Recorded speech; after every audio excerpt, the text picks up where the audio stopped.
Welcome to the Rocks and Roots podcast. Tumbles here, and Crank and I have a wonderful episode coming your way with our guest, James Appleton. James Appleton is the host of the 46 of 46 podcast.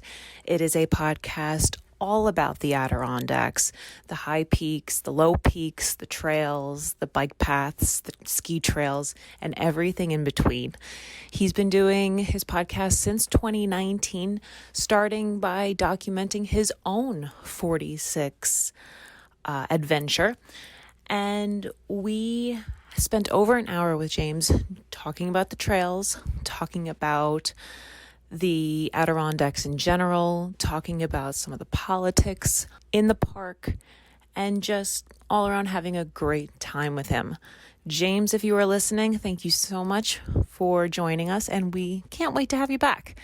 Now, if you hear some rustling in the background, I was a bit under the weather the evening we did the podcast, so I apologize in advance if you hear some rustling.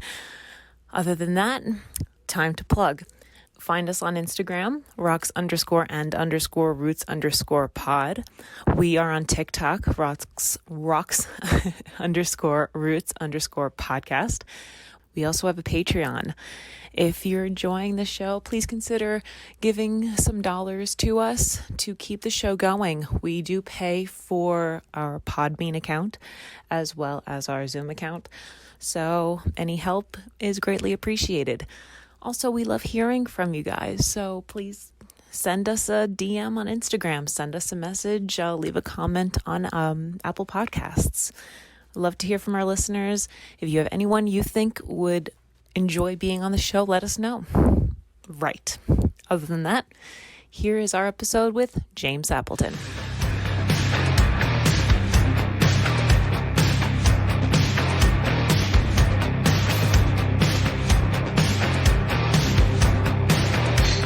Welcome to the Rocks and Roots podcast, coming at you from the comfort of our own homes today. I am one of your hosts, Tumbles, and with me as always is Cranky, and we are super excited because today we have a very special guest. We would like to welcome Mr. James Appleton. James is a successful Adirondack 46er and the host of the 46 of 46 podcast, which we cannot recommend enough. And we've recommended him a lot on our own podcast. So for those that haven't been listening, shame on you. We did. First of all, thank you so much for being here and welcome. Yeah, thanks for having me. I appreciate it very much, and that was a very nice introduction to me. I appreciate that. That you're very kind, and thanks for listening to my show as well. That's awesome. Thank you. Oh, absolutely. You are a plethora of information. Usually, we try to get it in before we go, but if we are doing anything in the Adirondacks, we try to listen to your episode on that peak first. Definitely when we're done, we go, oh, I wonder what James thought about this. So either way, whenever we go up to the Adirondacks to do any peak, we listen to your specific episode on that. So, and you've definitely inspired us to start our own 46 journey. We are 6 in, Tumbles, 7. Let's see, Wolf Jaws, then we did Marcy together, and then we did Phelps and Cascade and Porter. Yes, we are 6 in. Fantastic. Awesome. Yeah, so you have been one of the people to inspire us to start our own journey. But let's start with your background. So I'm going to throw a bunch of questions at you, and then you can take however much time you need to dissect them. So you're in Lake Placid now. Are you originally from that area? Yeah, I grew up right here in Lake Placid, and then, like what most people do, they go away, for college, and then they live other places, and then eventually they sometimes come back, and I came back in my mid 20s, late 20s, and when I came back, so I grew up in Lake Placid, and when you grow up here, you do things in the outdoors because it's just it's what you do here. But yes. I wouldn't call myself nearly the outdoorsman that I kind of became, in let's say, call it round 2. of being back in the area. That is when I think I really took advantage of what this park offers and what's around. And then it suddenly becomes like a totally new place, which is awesome. And, it's a place that there is never ending activities to do in the outdoors here. So yeah, I would say I grew up here, and outdoors culture is just part of the culture. So like you do hiking and you do this, you do that, but like it didn't become like my life, I should say, until coming back here the second time. So when you came back, what inspired you to start your 46er journey and really start exploring the park? Yeah, sure. So before we moved back, my wife and I played in a band and, touring around the country and whatnot. And I always was like drawn to when we would get out west, the Pacific Northwest or just, the Rocky Mountain, that area. I was like, oh, I just love the mountains. I love the outdoors and this and that. And then I just remember literally being on tour and I was in Oregon and I said to myself, no wonder you like this. This is literally where you grew up. This is what it looks like around you. So that's why you're so drawn to it. And yet you never really took advantage of it. So I still remember that like light bulb moment, on the road. And then when we came back, it was just kind of the time to take advantage, I should say. And we were living down on Long Island. I work mostly in New York City, and still to this day, I do a lot of traveling on I-87. But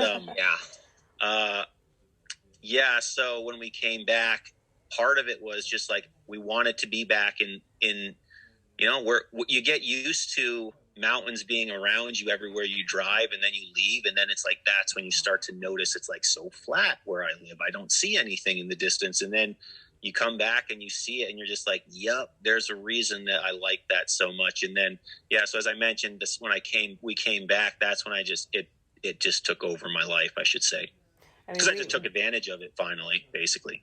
Well, I mean, we think the same thing because we live in northern New Jersey. Mm-hmm. Relatively flat. I mean, I don't call the hills of Alamucci State Park any mountains by any stretch. So when we travel up 87 and the first glimpse of the Catskills, we're like, all right, we're getting somewhere. And then we continue further up past Albany, and finally we see some more considerable mountains. And we're like, oh, if only we lived closer. Yeah, no, I totally get it. And it really did come down to you don't know what you got till it's gone sort of mentality. Precisely. And it rings true 100%, or did with me at least. Now, we, if our listeners listen to our Jonathan Zaharik episode, we did ask him some background questions about the park, but can you give our listeners a bit of background and talk about the Adirondack Mountains? How many are there? Explain the 46. Yeah, sure. Absolutely. So the Adirondack Park, it's in northern New York.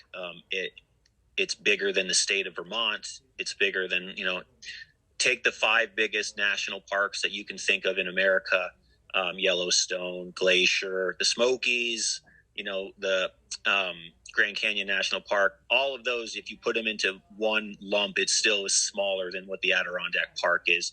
In 1892, it was the first of its kind as being like constitutionally deemed a forever wild forest preserve. And it is made up of public and private lands. So like pretty much you can picture a protected wilderness, and a certain percentage of it has to at all times be protected. So that's like kind of part of it. And, there are just towns built in it, which is why it's such a unique and kind of rare gem of a place. And definitely I wouldn't say like it's a secret in the outdoors and in terms of like people don't know about it, because in the Northeast it's the most popular place that people go, but like outside the Northeast, no one knows what the Adirondacks are. So it's very popular for the people around here and completely unknown for people outside the Northeast, it feels like. So as far as the high peaks go, so there's 46 high peaks, which is basically mountains that are over 4,000 feet, and there's a couple of them that aren't, but basically that's what makes up the 46 high peaks. And to become an Adirondack 46er, as it's called, you hike all 46, and there's an organization that does they just do God's work. It's called the Adirondack 46ers, And you become a part of that kind of world, and it's an accomplishment in and of itself to hike all 46 high peaks, and it is a journey. I always use that word on my show because that is what it is. You are a different person by the end that you were when you started. But that's what the 46 high peaks are.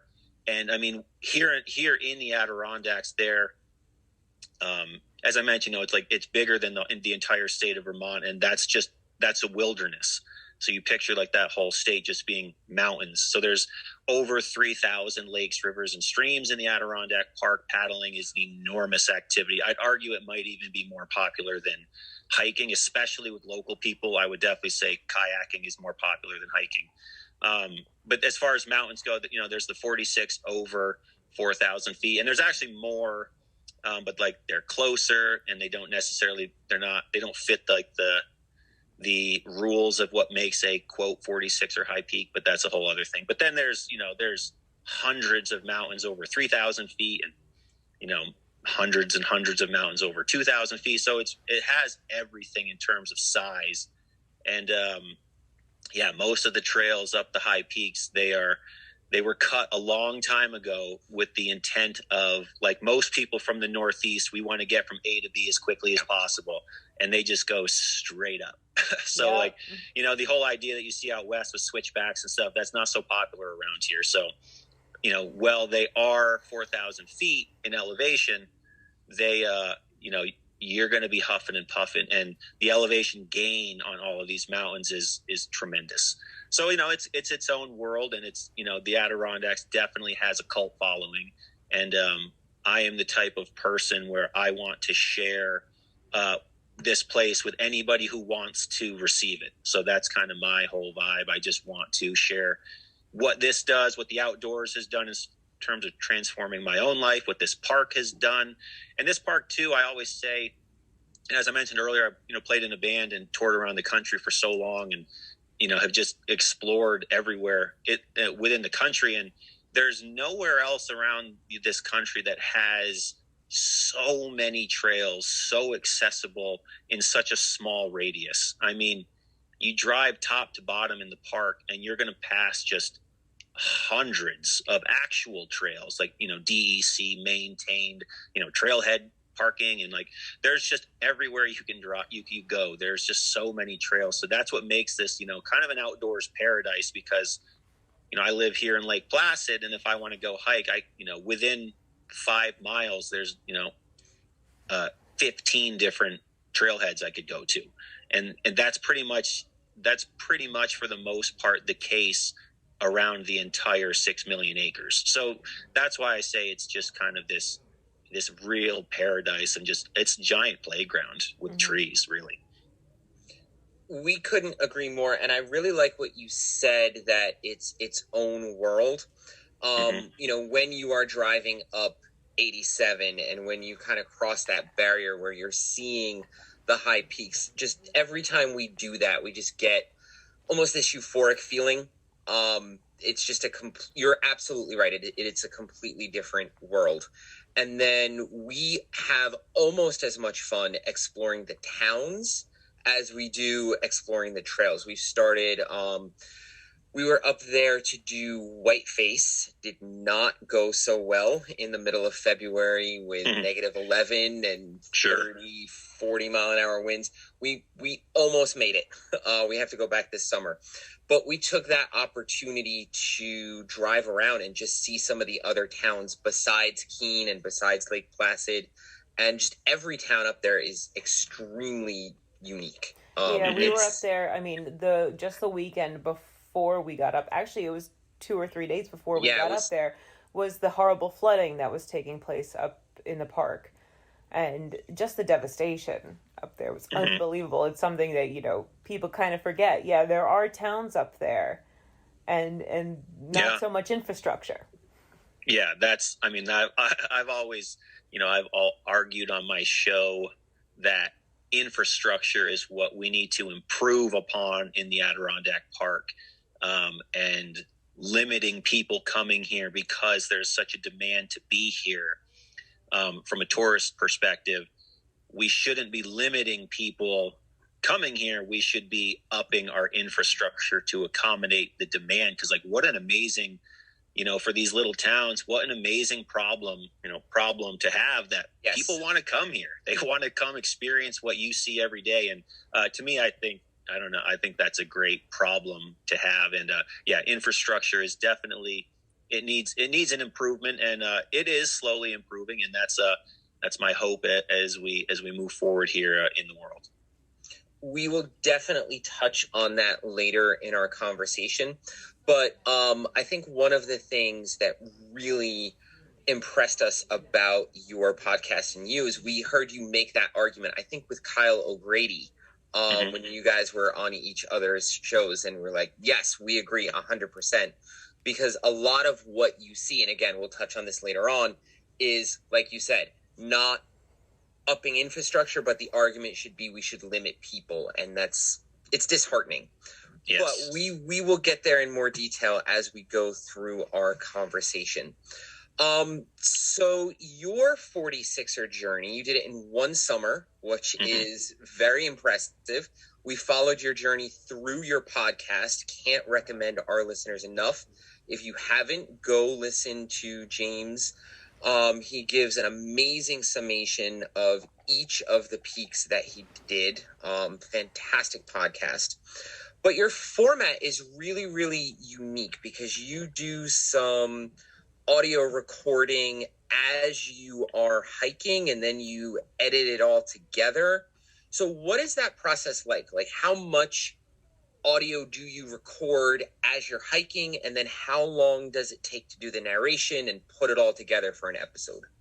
Yeah, sure. It is a process. It is a big process. And actually, it's funny because that's why, as time went, that's what all my episodes were hiking. And then I introduced some like new format shows on the podcast, so that I call Summit Sessions, which are podcasts like we're doing where we just talk, because that helped me to be able to get episodes out faster and more efficiently. Because the hiking episodes, it takes a long time, because you got to think like, well, I have to go hike the mountain first, and then I have to write so if you haven't listened to the podcast, basically my whole desire is to make listeners feel like they're not commuting to work in their car, but they're right there on the trail with me. So I hike a mountain, and then I go home and I just write what the day was, and I just narrate it like a narrator in a movie. And then I record that, and I edit it, and I add all the sound effects to make you feel like you can hear me walking up the mountain, or you can hear the river. Once I talk about crossing over the river, I'll have sounds of rivers. I just want to create this landscape idea so you feel like you're in the woods with me, and not sitting in traffic trying to get over the George Washington Bridge. So that's kind of like the whole point of the podcast. And I also have, as you mentioned, I record audio while I'm on the trail. A lot of that is so I remember those little details of the day, because when I'm out there with the intention of turning it into an episode, I want to remember all those little details.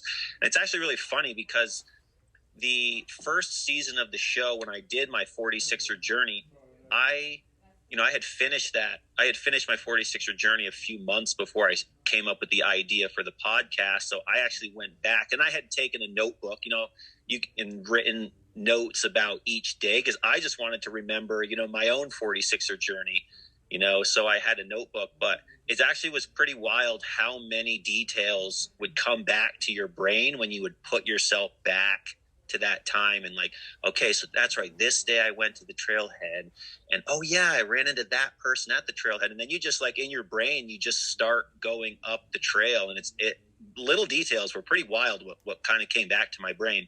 But as time has progressed, the show has gotten better, and I've gotten more detailed. The writing has improved, and I record audio sound bites while I'm up there, partly to remember a lot of those little details, but also to just really let the listener feel like you're right there in the woods, because that's where I am recording this this soundbite right now. And I definitely take like a documentary approach with the whole with the whole show. But yeah, it's quite the process. I wish it was quicker. I wish it was easier. But it takes a long time to pump out episodes in that format, which is why I also created more formats. And just as a listener, I was just like, well, some people prefer, conversational podcasts like we're doing right now. And then I'm more of a listener of like those kind of really highly edited docu-style podcasts. That's just what I listen to. So that's clearly how I gravitated towards it. But yeah, they take a while, but as the show has gone forward, it has evolved certainly quite a bit. I mean, it's so fun. Appreciated the amount of work you put in, because I do enjoy those sound bites of the rippling brook and the leaves on the trees. It brings me back. Doors. Yeah, exactly. It brings me back to an episode you did. I believe it was last year with Jonathan, and he was running, you were driving, and yep. I'm sure that took you quite a long time because you had to splice his stuff in with yours. Yep. Yeah, that's actually one of my favorite episodes. And that's one of our favorites as well. Oh, cool. I'm glad you listened to it. Yeah, Jonathan and I talked about that episode, doing that for a while, and there will be a rematch this summer. Zaharik wants a rematch, so we will be doing nice. Part 2. But yeah, that was a fun idea that we just kind of like formed and went for it, because Jonathan had been talking about it forever. He's like, I could beat a car. So I was like, okay, well, let's do it. I gave him a recorder. I had a recorder, and we told our stories. But yeah, it was definitely a fun episode. It's unique. I just like an idea we had and just kind of ran with it. But yeah, that's one of my episodes that I like to tell people to check out if they want to hear the show. There's like 4 or 5 episodes I probably tend to recommend, but that's always one of them. So I'm glad you guys liked it too. It went over very well with people. Oh, we were laughing our tushes off, that's for sure. We were actually coming back from the Adirondacks while we were listening to that. I think we had done Phelps. We were up in Vermont, and coming back from Vermont, we stopped and we got an Airbnb. We did Phelps. Did not enjoy Phelps. I'm sorry. Did not. It's our least favorite one so far. Okay. But yeah, we popped that one on, and my wife is not a hiker, and she thoroughly enjoyed it because it's accessible to non-hikers as well. So the three of us had a blast listening to that on the way home. Awesome. I'm glad to hear. Yeah, because I mean, certainly my podcast, it's unique in the sense of like, it's probably the exact opposite as to what anybody creating something should do, which is like, my show is like as niche as you could get. Like what we're doing, like we do an outdoors podcast. So already that's very niche. Yes. And then to make mine even more niche, where it's like, okay, it's about the outdoors, but it's about a specific place. It's like, you're really limiting your, the audience potential. But I'm glad that someone who's not into hiking enjoyed that. That's great to hear. Certainly. Yeah, absolutely. So let's talk about your 46er journey. Have you just done one round? I'm assuming you've done some of these 2, 3, 4 times. Have you just done one round of 46 or 2, or where exactly are you? I'm actually only one full round. There's a few ranges I have to get back to that I just haven't. But then there's other mountains I've done 7 or 8 times, so okay. It's kind of that sort of thing. But I've only done 2 or 1 official round, and I'll probably finish the other one this summer. It's just like, there's a few mountains. It's the Seward Range and the Dix Range I have to tackle again. It's, for me, it's quite, I shouldn't say it's quite a drive. Most people drive really far to get here. But for me, I just like, do I want to drive all the way there and have that gigantic day, or just go hike this mountain again because it's quick and it's right by my house? So that tends to be what I do, because for me, it really was like once I finished the first round, because as you mentioned before, I did it in one summer. So I had this very much like time frame to do it. I think in the month of July, I did 28 high peaks that month. I was awesome. Just shy of like averaging 1 a day. Unfortunately, I didn't quite get there. But then I went over that, like, I think on August 2nd, I think I was my last hike before that, of that like kind of time frame. So it was almost 30 peaks in 30 days. But I just haven't gotten back to those other mountains, but I will. eventually. I will eventually. But yeah, since I did that first round so quickly, it really was like I just want to get that accomplished, and at that point, I have no time frame or really, like for example, my winter 46, it'll get done eventually, but I'm not like checking off the boxes like I did with the first round. Right. Makes sense. And we are definitely jealous that you are so close. Like for us to do one peak, it's a 5-hour drive. Yeah, sure. Yeah, it's further than going to Virginia for us. All right. And for me, Virginia feels like it's like a million miles away. But of course, you're in North Jersey, so yes. But also, too, I always say the trade-off is, it's like people always like rag on me because I always complain like, I'm not going to drive 20 minutes to go to a trailhead when I can go to 6 right around my house. But it's like, but I also have to drive an hour just to get like a pair of pants, So yes, or that's kind of the trade-off. And well, fortunately, you travel for work too. So. Yes. Oh, yeah. And that's actually a big reason where like adding the travel time to what I do to like my recreation is like not up my alley because I have a lot of windshield time in my lifestyle. So yeah, I like to avoid it when it comes to recreation. I can because there's so many options really close. Like, right. I mean, my house is like a mile from the Adirondack Lodge Road. So like, of course, then you got to drive down the Adirondack Lodge Road, which is, I don't know, 5 miles, but yeah, I'm very close to it. So I'm fortunate in that regard. So what were your favorite and least favorite, and what was the most difficult on your 46 journey? On the 46er registration, I wrote my favorite was Algonquin. Because I just remembered that day when I hiked it. When you're hiking and you get to that point in the day where you just say like, yeah, I'm ready to be at the summit now. I'm ready. Or like the first summit, let's say, or if you're only doing one, like you're ready to be at the top now. Like the joy of like the start, the adventure, the whole thing, like it's kind of worn off and you're ready to get at the top, eat a sandwich, relax, enjoy the views.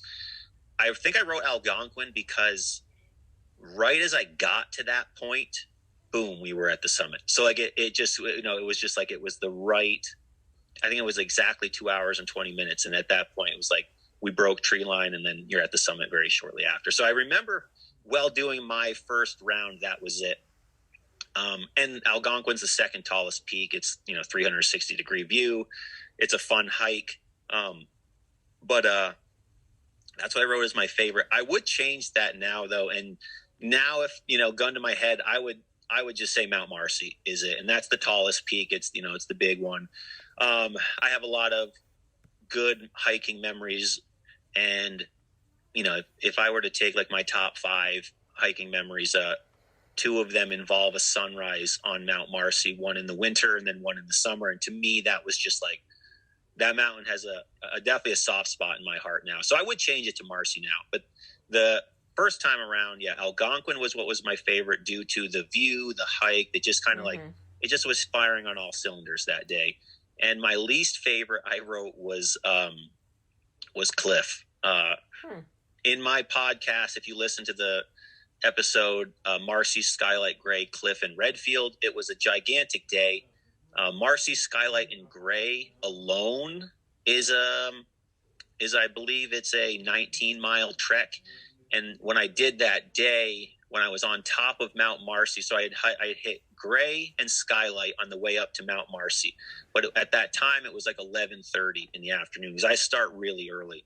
Yeah. And I was like, it's only 11:30. It's a beautiful day. I'm looking down at Cliff and Redfield right now. If I just go back down where I came, get back to the junction, I go left half a mile, and then boom, I'm at the junction to go up Cliff and up Redfield. It's like, and I had a hellish time getting to Marcy. I had to cross this area called the Floating Logs, and that's just a whole can of worms in and of itself. So I basically said to myself, I was like, I don't want to come back through the Floating Logs. I'm already here. It's early.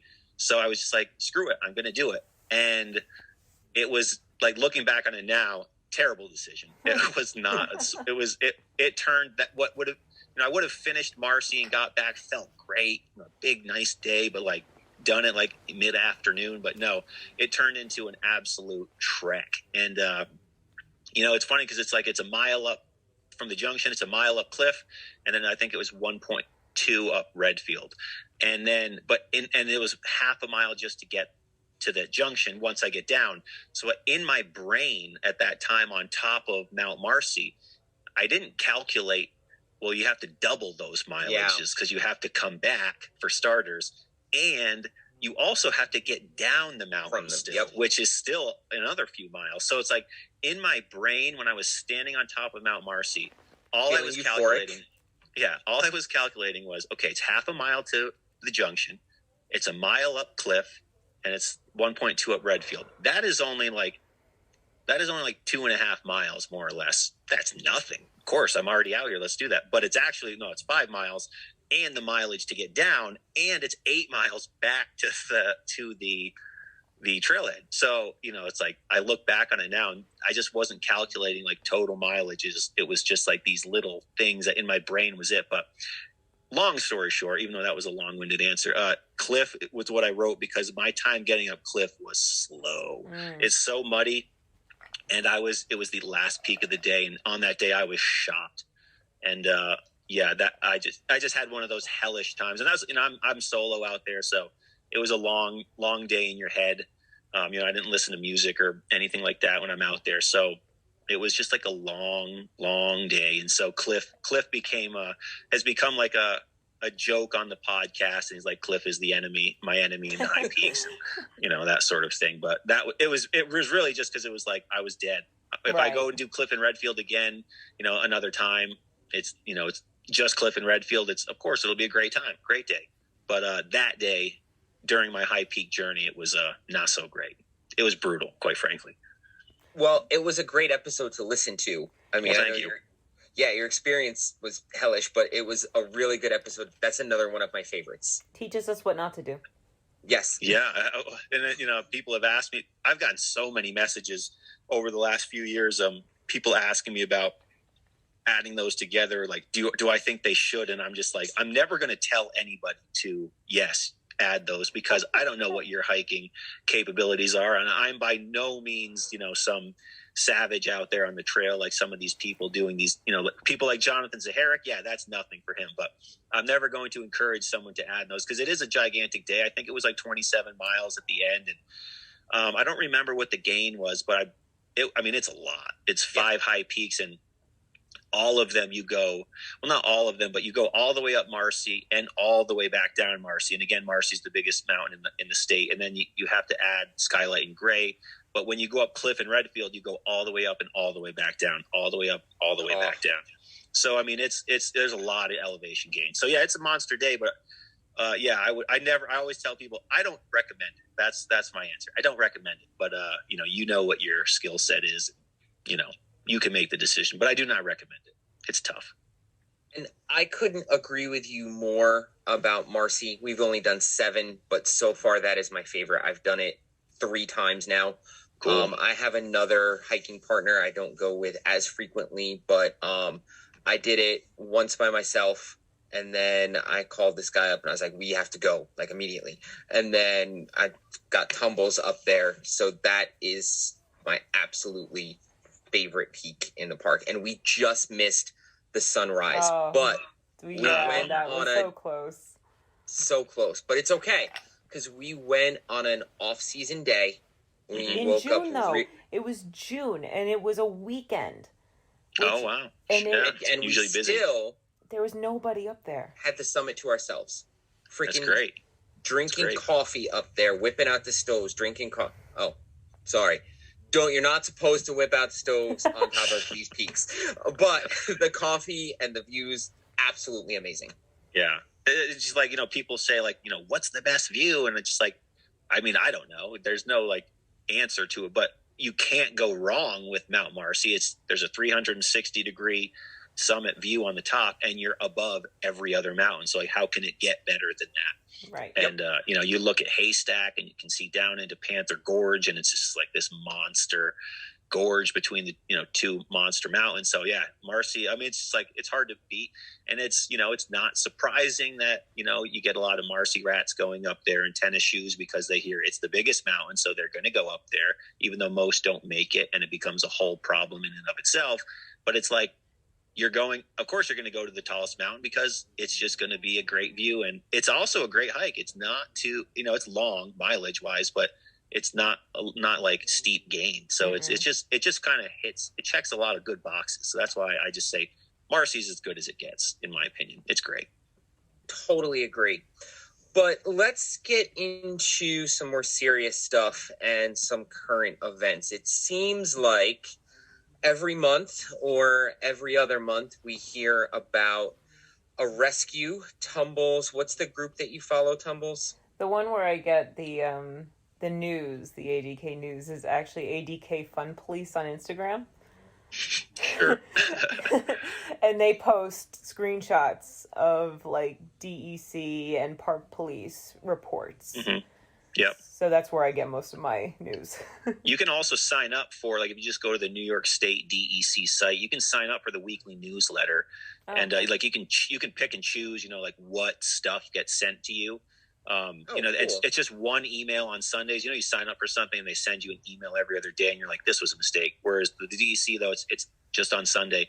But then that's where you see, like, a lot of the stuff that he posts, he's copying and pasting from that, or screenshotting from that newsletter. And then it shows you like all of the rescue calls, and you get to see like, what did the DEC do this week? It doesn't show all of them, but like for the most part, it's definitely informative, and it's very popular. People subscribe to it just to see what the Rangers were up to this week. And anyone who hikes near is typically a fan of the Rangers in general. So yeah, I definitely recommend checking that out. But yeah, I'm very familiar with the ADK Fun Police gentleman. Actually, it's funny. I don't know his name, but we've messaged a million times on social media, and he and I see eye to eye on pretty much everything in general. I don't necessarily, like, we have very different styles, let's say, but the philosophies behind what he believes to be the way to go and what I believe to be the way to go is in terms of the ADK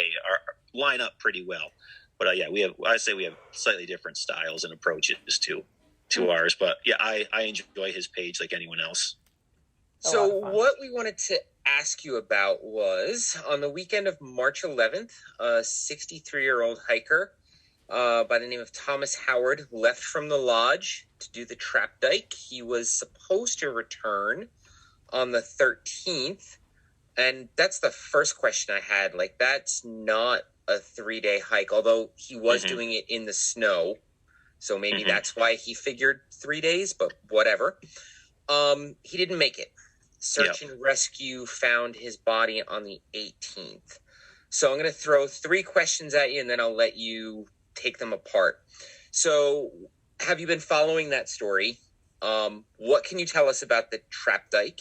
And do you think that incidences like this will have a negative impact on access? Like, are they eventually going to say, don't do the trap dike, or you have to have this special permit to do it? What are your thoughts? What was the first question again? I'm sorry. All right. So were you familiar with that story? Yeah. Okay. Yeah, that's right. Was I following? Yeah. I mean, definitely been following. It's a really unfortunate situation. And, these stories happen pretty frequently. I should say, like, I mean, there's at least one person dies every year out on the trail, whether it's in the summer from this, heart attack, this, or, that winter. And, I always say, like, the winter can kill you out there real quick. And it's no joke. The thing is with this hiker in particular, and what I've learned, and, from, I guess, like, you could call it somewhat insider information, but it's really not that insider in general, just from talking to people who were involved with the search and rescue. This guy was a very seasoned hiker, and just outdoorsman in general. In terms of what you mentioned, I don't know if he was supposed to return home on the 13th, 2 days later or 3 days later, or if he was supposed to return from the hike, from the woods. That I don't know, and I haven't been able to find that out. because like what you said, yes, it's a day hike. Mm-hmm. Right. Unless he wanted to winter camp, which is, it's very popular thing to do. People do it. And if this gentleman was, a seasoned person, he might have been. That I don't know. But yeah, I've definitely been following this story quite a bit. What was question number 2? So, sorry, I should have written these down. That's okay. Can you tell us about the trap dike? The trap dike, yeah. Sure. So the trap dike is you're rock climbing basically to get up the entire Mount Colden, and it is, people die in it all the time. It's very, you could fall very far, and it happens. It's popular because you see people's like cool photos from it, and it looks awesome, and it's just kind of like this badass trail, even though it's not a trail.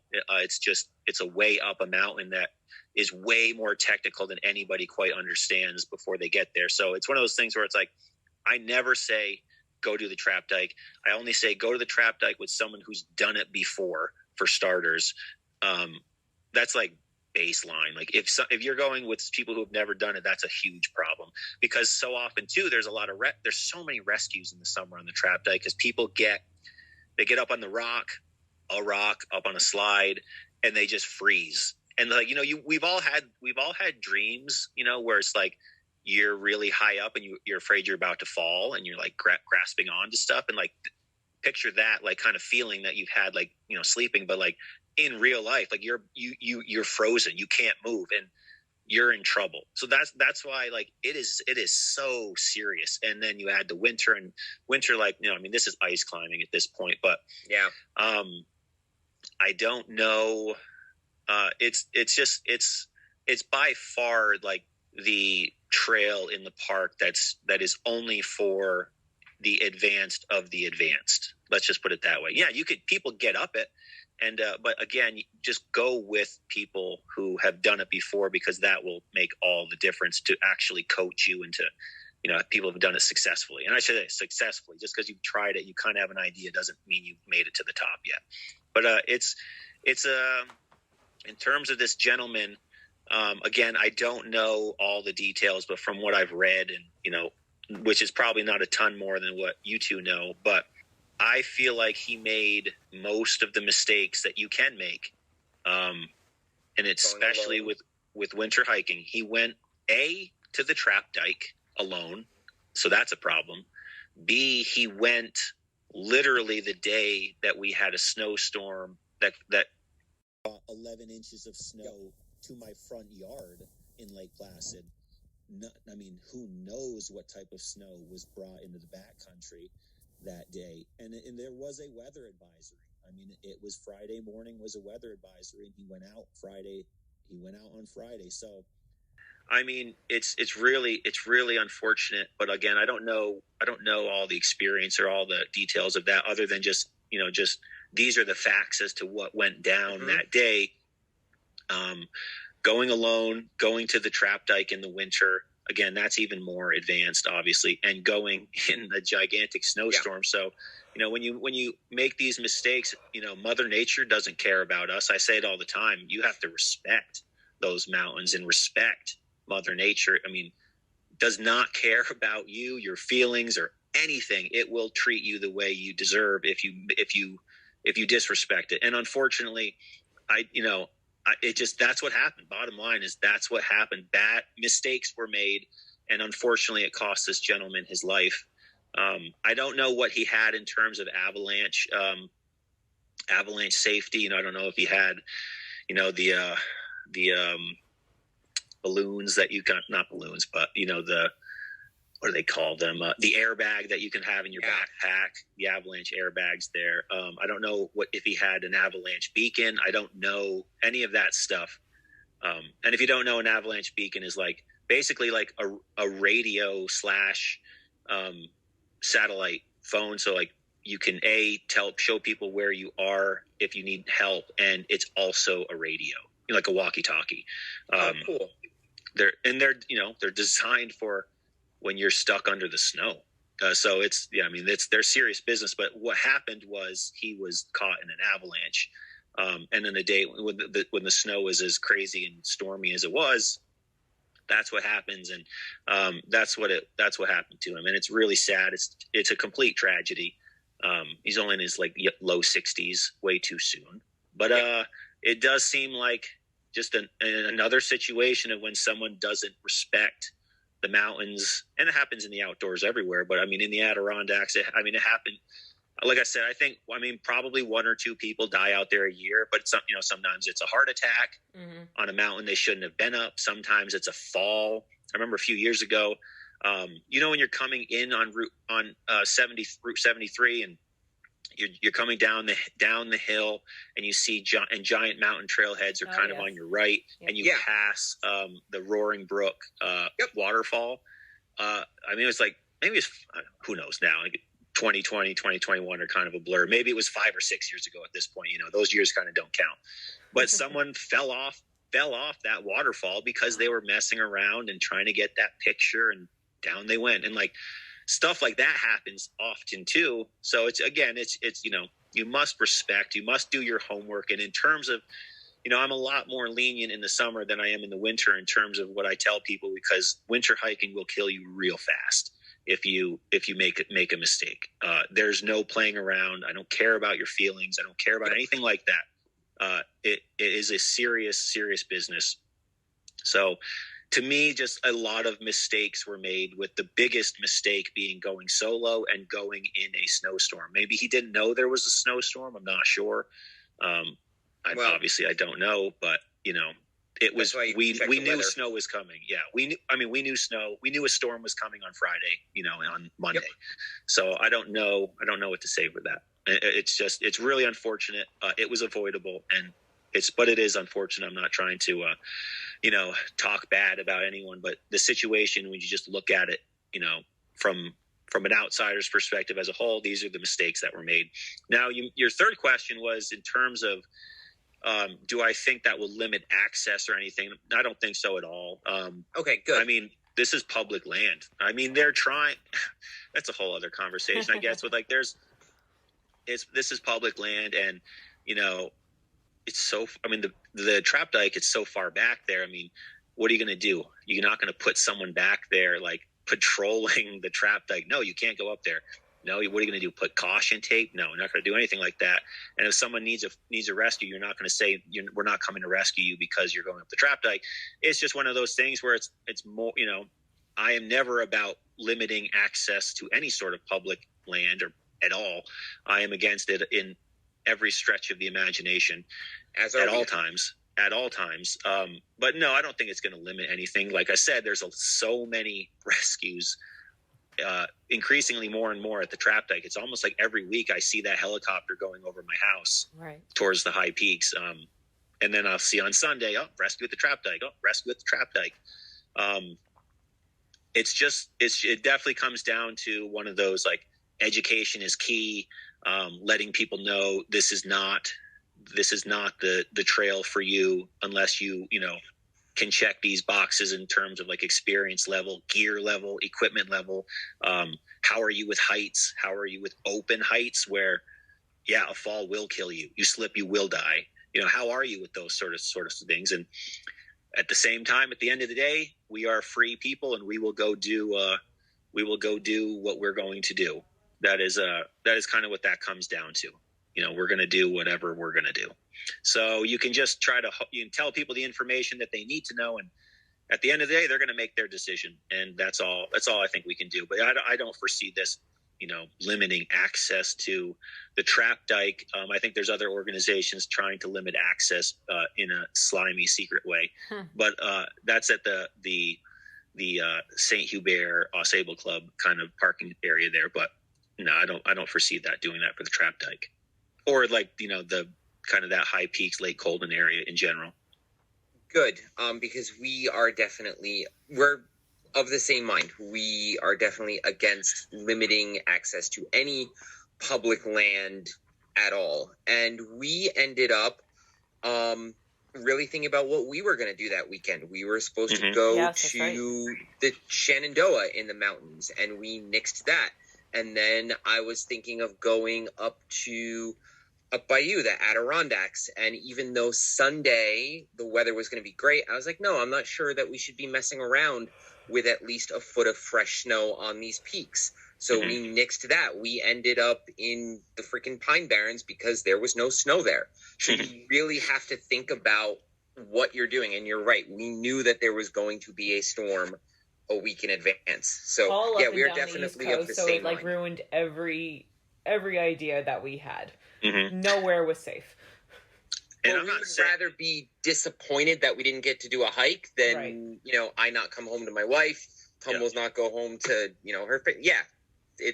And I'm not saying don't go out in a snowstorm. I've been out in so many snowstorms in the winter, but I'll also go up, I'll go up Mount Joe, a mountain I go up once a week, because it's fun in a snowstorm in that regard. But that's why I say what he chose was not correct. It was just not correct. It was the wrong, you're 6 miles, 7 miles back.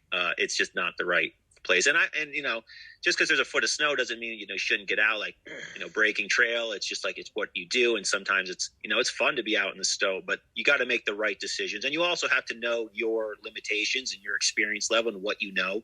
You can go out in a foot of fresh snow and you have to break trail. And you kind of have to know how to read the trail when you get so used to following trail markers or following trails, but then you throw snow on the ground and suddenly in open hardwoods, you don't know where the trail is because it all kind of looks the same.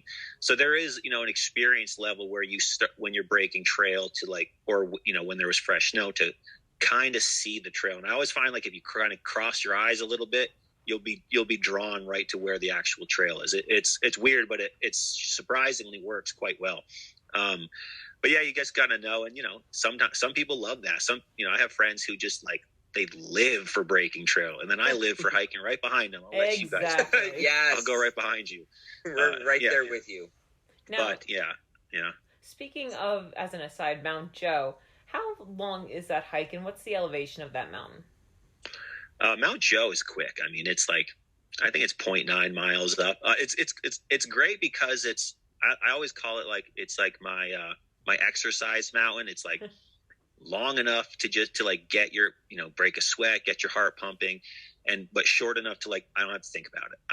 I'm just going to go up Mount Joe. I don't bring a water bottle. I don't bring anything. I just go run up it because it's short and I do it once a week. But it's probably I don't remember what the gain is, but I think it's 800 feet of gain in a mile. It's definitely. And another reason I like it is because it's a good high peaks warm up because there's a good maybe third of a mile that is as steep as anything you're going to experience in the high peaks. So it's a good kind of warm up to, how'd you do during this section? Because that's what it looks like in the high peaks.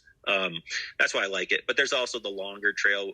There's a short trail and a long trail, and the long trail I think is 1.3, but it goes around and kind of skirts up the mountain slightly different. It's longer and slightly easier on the lungs, but the short trail is what I always go. So it's just quicker. Yeah, there's some sections that just go straight up, but it's not that long. It's 0.3 miles as opposed to going straight up for 2 miles, if you're going up to Dick's or something. But yeah, it's a quickie. It's a great mountain. Probably the mountain I go up more than anything at all because it's just I want to get in the woods. I'll get up the summit in 20 minutes, 25 minutes, hang out up there for 15 minutes and then come back down. It's an hour top to bottom. And it's just great time. Oh, that's great. Highly recommend. We will have to do that, Tumbles, maybe when we do our revisiting Whiteface. Good idea. Yeah, we had to abandon Whiteface, James. We got within a couple hundred feet of the summit. And then, like you said, it's just not worth it. We don't play around. We were starting to get way too cold, even with good gear. And we were like, done. We'll come back. Mm-hmm. Sure. Would rather do that than have a problem. So yeah, it's better to play it safe. And, that tends to be when you get yourself in trouble. And especially once you get certain mountains, once you leave tree line, you might think you're only a couple hundred yards from the summit. I'm just going to keep going. but in the wrong conditions, the couple 100 yards, it's like, well, you can make one little mistake coming back down and you have no idea where you are now. And now you could be 100 yards to the right of where the trail is, but you have no freaking clue. And that's why, it's no bueno in the winter to make those calls. And I know plenty of people that'll die before they'll turn around, and it will eventually bite them. Unfortunately, they'll put themselves in a rough situation. But it's better to play it safe, and the mountains aren't going anywhere, the trails aren't going anywhere, and if anything, it's an excuse to come back. And it's also fun to hike a mountain for a second time. Oh, I remember this junction. Oh, I remember that rock because we sat here and we did this. That's cool. It's like, I have this vision of this like one random freaking rock and tree, like in the whole world, but like I'm back here now. I remember this. I think that's fun personally. Like there's this one rock, you mentioned Phelps. There's a rock with a tree wrapped around it right at the junction where you turn left to go up Phelps. And like I have visions of that tree constantly. So like when I'm actually there, it's like, there's that rock and that tree again. I always think about this rock and tree just sitting out there in the woods. And now I'm back at it, 3, 4, 5 miles back into the woods. I like that feeling. Maybe it's nerdy, but I'm into it. Well, when we can't remember names of peaks or anything, we say, all right, remember those 3 rocks we had to jump over and then, Crank fell in the water or something? Oh, yeah, that's right. Yeah. Naturally, I mentioned him and not me, and I'm Tumbles. But So we don't want to keep you too much longer. We might, if you're willing, in a couple weeks or whatever, because I want to talk about the history of the park itself, but it doesn't look like we're going to get there tonight. So if you're willing to come back in a couple weeks or a month or whatever, that would be amazing. And we could do just, we could probably, because we're historians as well, we could probably run an hour just on the history of the park. But we can't let you go without talking about the quote-unquote controversy of overcrowding. We've kind of alluded to it a couple of times in this episode already. But especially during COVID and even before then, these peaks have become more and more popular, and there's more and more people out there every year, which is a very, very good thing, but not everyone thinks so. And there is a concern with overcrowding and tearing up the trails, and some of the solutions that have been enacted for that quote unquote problem. We have not found, we don't agree with some of those solutions. And in some cases, we kind of feel like as we're not welcome because we're out of state, and a lot of it is geared towards limiting people who are not in that area from coming as often. Like, for example, putting spikes in parking areas, a permit system now. Go for it, because I know you have a lot to say about this. Well, I mean, we'll have to do like 3 episodes then if we want to get into this subject now. The truncated version, then. I am, as I mentioned, I am not about limiting access in any stretch. This is public land. Let it be public land, and once you give it away, you're never getting it back. Case in point, what's happening at the Ausable Club with this permit system. And now I'm all for, if they want to do like a parking permit, I'm all for it. That's fine. That is your property. Yes, there is an easement to allow access through your land, a state easement. So yes, we do have the right to go through your land to go to these trails. But if you want to charge for parking, you want to do a parking permit system, I have no problem about it. It's also great for people like yourself who want to make a reservation and know that you will have a parking spot at the trailhead, as opposed to like, you got to get there, and if there's no spot, find a different, mountain to hike. What I'm not about is that they also don't allow people to be dropped off. They don't allow you to walk in. Like, what? Well, so now you're actually, now you're restricting access. You're just straight up restricting access. You're going to tell me that I can't get dropped off and walk in, and you're going to actually try to stop me from, no. I could not agree with that more. It's shady. It's there's something that's not right about all of that. And, again, I feel very strongly when it comes to, government interference or with anything, once you give it away, you're never getting it back. So I don't believe in changing any in those things. As far as I'm sorry if I could interrupt. Sure. What is, because I'm not familiar, so what is their permit system like? What do you have to do to hike in that area? So it's I think it's like May 1st to October 31st or something like that, which is, prime, typical hiking season. You have to go on their website and you have to fill it, you pay to get a parking permit, and, you have a spot in their parking lot, and then you can go hike. But they'll tell you that you can't also just walk in, which is what is the weird thing to me. It's like, oh, I'm not using your parking lot. I'm just using the state easement. Thank you. I am a taxpayer. I'm using the easement here. But they also are stopping, trying to, and also stopping people from doing those sorts of things. Now, I always start very early, so I'm just going to walk right in. But to me, that's exactly what the problem is. Like, slow your roll. You want to charge for parking and do that, I'm all for it. That's fine. You have every right. It's your property. You have parking here. You should make some money on it. Have at it. You want to do a permit system? Have at it. But not to just access these trails, because this is state land. So that's where I have the problem with it, and that's at the Ausable Club. But there are other ways around all of those trails to hit all of those mountains. They're just, you're going to put in a lot of extra miles on, going up this trail and over here and then down here. And it's just, it's unfortunate. It's really unfortunate. And I knew, they called it a pilot system last year. They're like, no one panic. It's just a pilot system. But it's like anyone who can read between the lines knows, nope. Give it away once and you're never getting it back, and it's gone. And there's not even a shuttle system. Like, there's not even a shuttle system. Okay, let's utilize the Marcy Field parking lot that they keep trying to push people to use, right? And then make a shuttle system that'll just drop you off at the and you can make money off of that. I know. it's crazy to me. So you also mentioned overcrowding. So the overcrowding argument is it's an interesting term. It's very vague. It doesn't explain anything. What is overcrowding? What number is overcrowding? Is 20 people on a summit too many? Okay, so is 19 okay, but 20 is not? It's too vague, and it doesn't explain anything. And of course, these trails in the ADK are,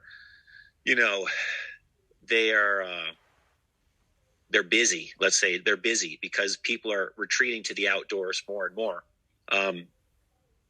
But also they're busy because, and they're kind of like, getting beat up because there is so many people using them. But the question is, what is too many? And none of these trails were designed for even the amount of foot traffic that they received 20 years ago, let alone in the last 5 years. These trails were cut quickly.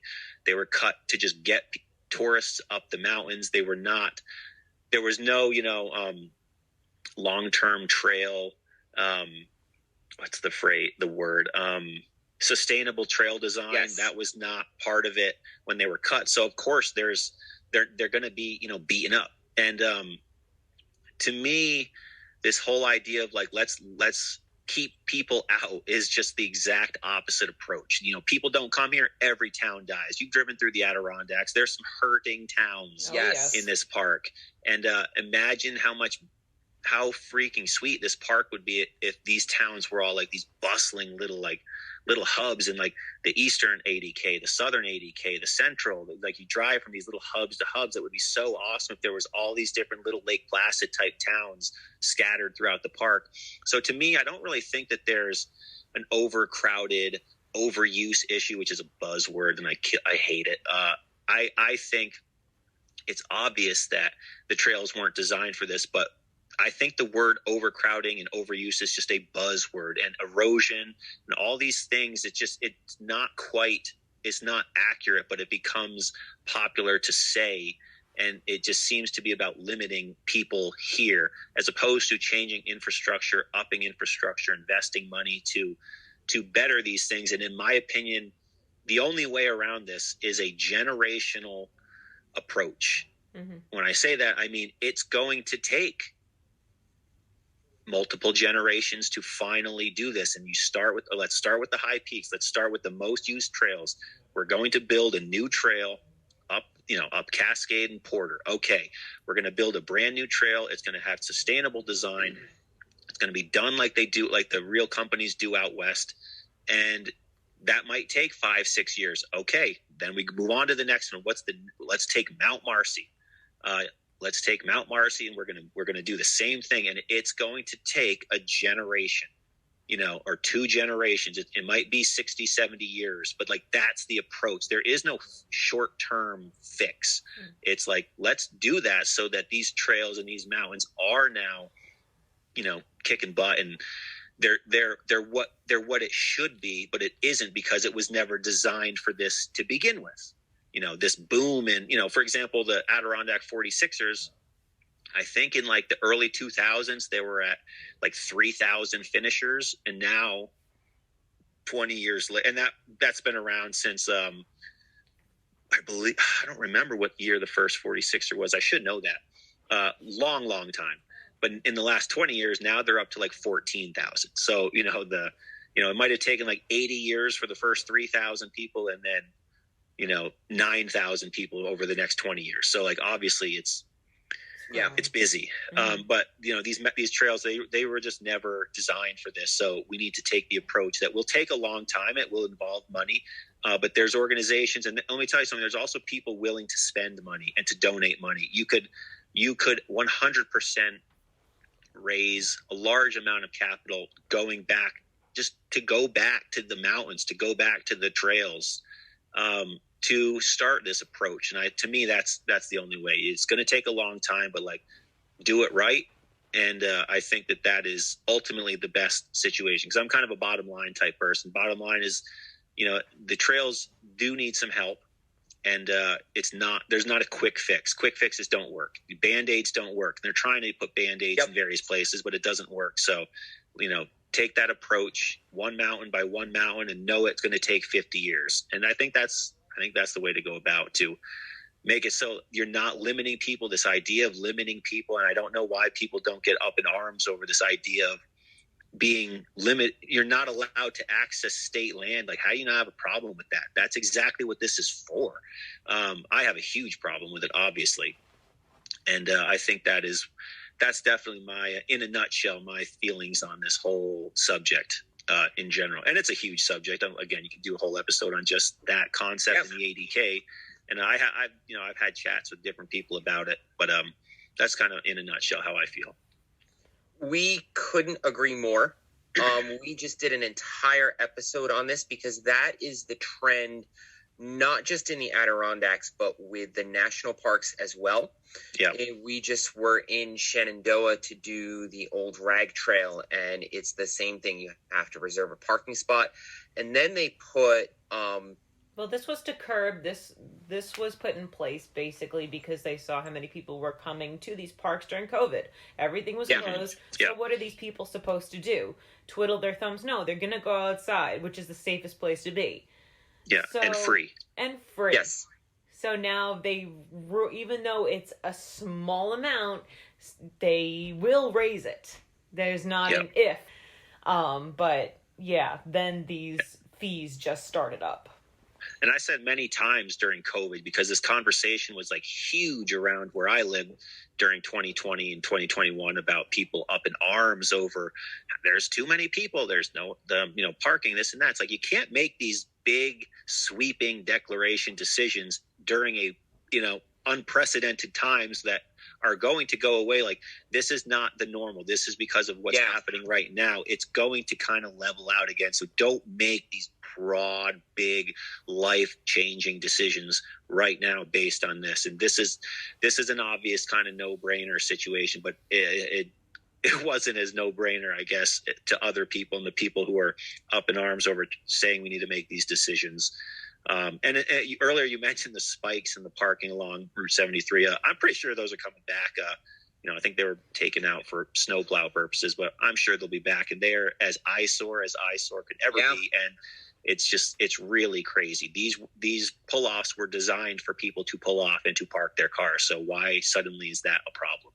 It's a whole thing. It's a mess, in my opinion.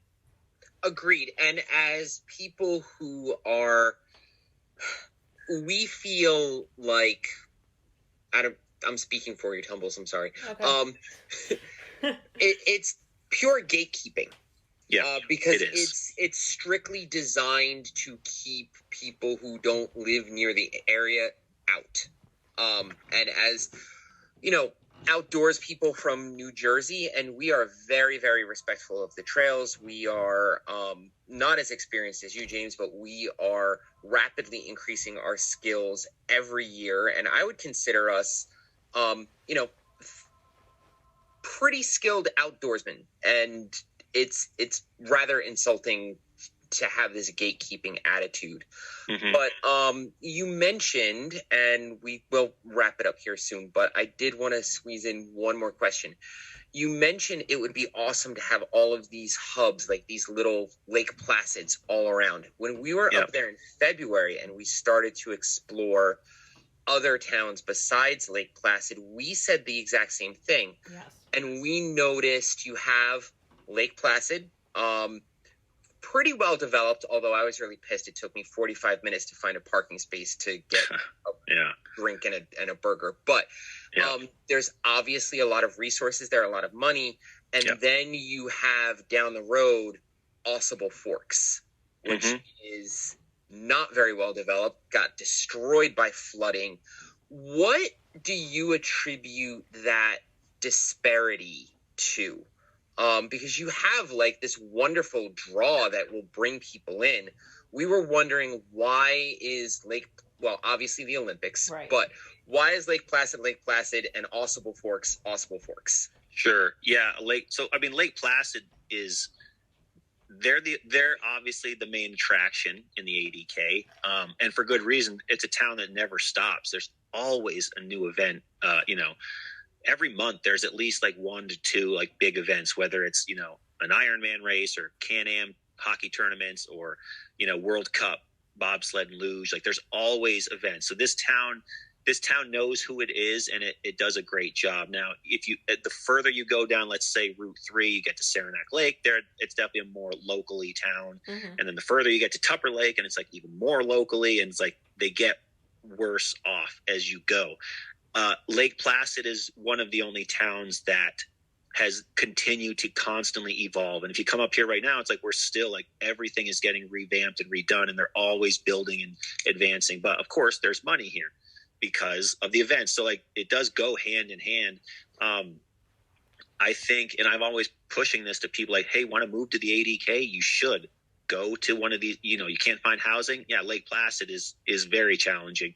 But like you go to these other towns like Ausable Forks, for example, you can definitely afford a house there. You're going to drive, but like you're still in the wilderness. You're here. And to me, it really is just towns have just slowly, kind of slowly started to dwindle. But it's also, it's not like it's necessarily unique to the Adirondacks. It's just small towns in general. I don't know how old you guys are, but you look around the same age as myself, but like our generation have flocked to the cities and the small towns, like Vermont, for example. Like I see commercials on TV for like Vermont trying to like entice its young community to stay, but they're not.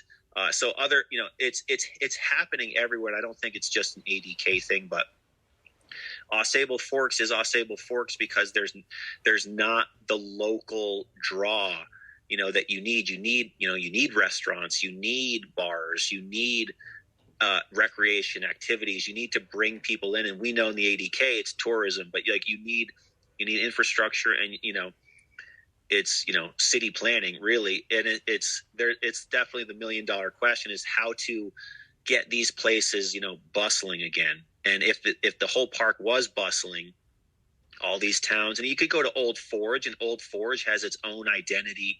You go to Lake George has its own identity, and those are, within the park. Of course, everyone that lives in the Adirondacks will say Lake George is like kind of technically in the park, but not really. But they, even though like geographically they like kind of are.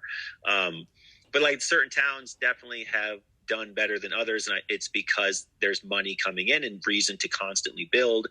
And but how do you build up a town? I think it's you have year-round residents who are committing to life here, and it does kind of go back to starting. Like how did any town start? People, this guy opened the barbershop, this guy opened the hardware store, this guy opened that, and then it's a circle. Everyone supports each other because you need a haircut and you need a hammer.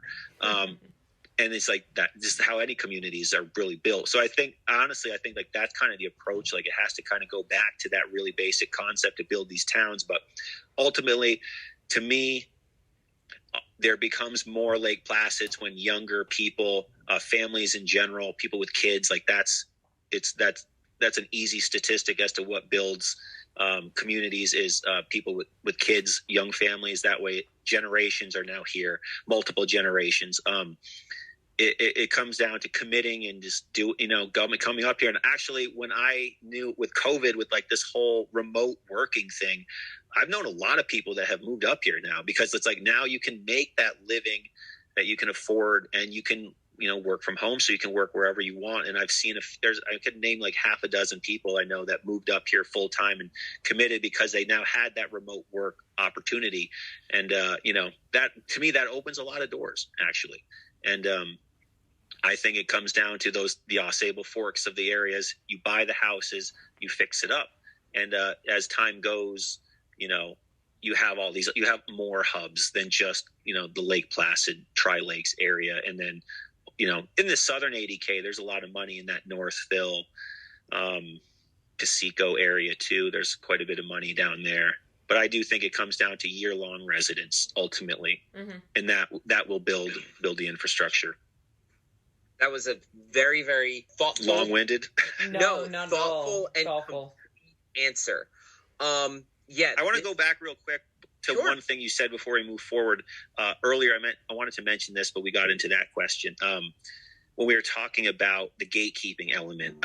Just to go back to that real quick. Sure. The big reason that, and with overcrowding, and like so many people came up during COVID, and when so many new people come to the outdoors and they don't know about the whole, idea of the leave no trace principles and the lifestyle and like outdoor protocol and rules, and not that they're rules, but you know what I'm saying. To me, the reason I hate this idea of gatekeeping is the outdoors is it's a need for anyone, and everyone wants different levels of it. But some people want to be straight up in the backcountry, and some people just want to go for a walk in their park, but like put them in the woods and they want to die.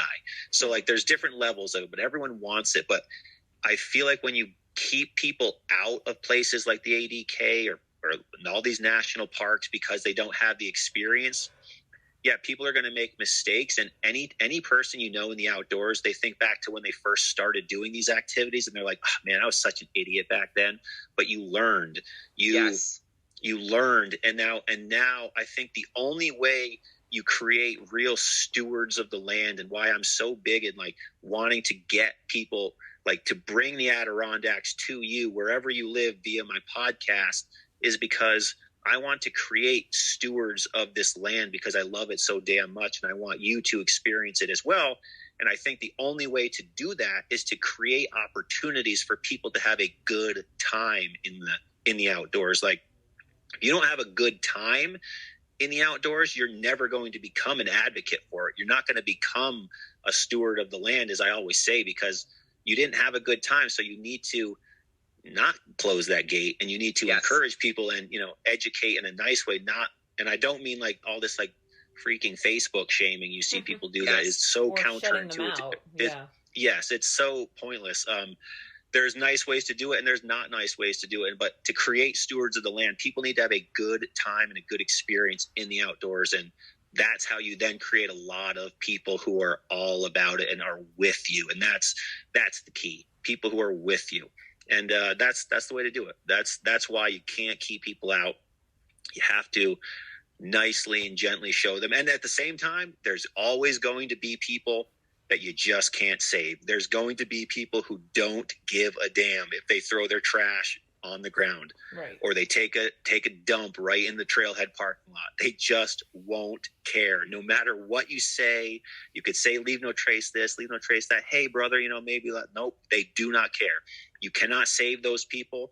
That's what it is. I'm sure they're like that in other elements of their life too. However, because what the outdoors is and what we know it to be, people like you and myself, we're going to pull double duty because the outdoors deserves it. The Adirondacks deserves it. The national parks deserve it. You just have to do it. When you go into it with that mindset, you're ready to do the work, but you'll also find there's a lot more people who are at the same point as you are. And none of you were ever you didn't start at this point. You got to this point. And to me, that's the approach. And to keep people out, you're never going to build that community, and ultimately, actually, the community will dwindle over time. So new people in the outdoors is good, and people with experience in the outdoors, take those people under their wing because they don't know what they're doing, and whether they'll admit it or not, they really want some help. That's how I feel about it.